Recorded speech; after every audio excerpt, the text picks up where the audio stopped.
Magandang araw mga kasabong. Ito naman muli si Laban sa Bungiro. Ang ating tatalakay ngayon ay ang sakit po ng aking mga alaga. So last week nag-outbreak po itong sakit sa aking mga manukan. Kalimitan pong natatamaan ay ang mga kakna. Walang pili po. Ayan. So mga kasabong, ito po. Ayan. So ang nangyari po, nangingitim po yung kanyang palong. At saka bigla 24 hours lang po, biglang payat po ng manok. And then hindi po natutunawan at saka tumatay po ng umiipot po sila ng puti at saka green. At saka napakalungkot po nila. Nag-dry po yung katawan nila. Ito, napakapayat po. 24 hours lang po. Ganito na ang nangyari sa manok. Yung pinakain ko siya, masigla at malakas kumain. Nung natamaan na siya, tumitigil na sa kain at saka bigla na lang payat, nagda-dry na. Kung makita mo, ayan.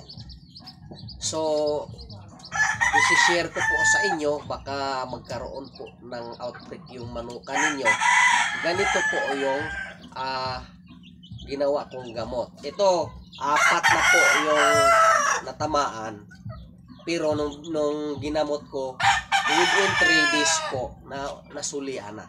Binalik ko na sa flying pins yung dalawa na ginamot ko. Ito, may dalawa na naman. Ayan. So, mga kasabong, i-rever ko sa inyo ang mga ginamit ko ng mga gamot. So, gumamit po ako ng Abitron. Ayan. Abitron po ng Thunderbird. Ayan. So, ang Abitron po, mayroon siyang thiamphenicol, oxytetracycline at saka dexamethasone. Ang indication niya ay para po sa sakit na pasteurellosis, salmonellosis, mycoplasma at saka pneumonia, swollen head syndrome at saka coryza, upper respiratory tract infection. So ito po yung tinuro ko sa kanila. Nagturok po ako ng kwento pagka isang kilo. Pag sobra pa niyan, lalo na mga manok, sobra 1 kilo yan or 2, mga 0.3. Ayan po. And then sinabayan ko po ng ang gamit ko po ay doxycycline at saka ayan, doxycycline at saka itong amoxicillin. Ang amoxicillin kasi antibacterial. Ang doxycycline para sa sipon. So kung makita mo mga kasabong, hindi po sa sipon kundi nasa loob, bakterya. Suspi ko kasi hindi ko pa pinatingnan ito, nagamot ko naman. Ang nangyari, baka salmonelli at saka yung pasteurellosis. Tumatay ng pagka may tumatay ng puti at saka green at saka yung palong niya ay nangingitim at saka 24 hours lang po mga kasabong, nagda-dry po ang katawan ng manok. Ayan. Hindi natutunawan, busog pa rin. Ayan po. So ang ginamot ko 0.3 lang po ng Abitron, 3 bisis sunod-sunod, 3 araw. Ayan. And then isa pong doxycycline at saka isa pong amoxicillin. Nasa butika po yan. Ayan. Nire-rever ko sa inyo dahil nakita ko yung dalawa kong manok. Iba po.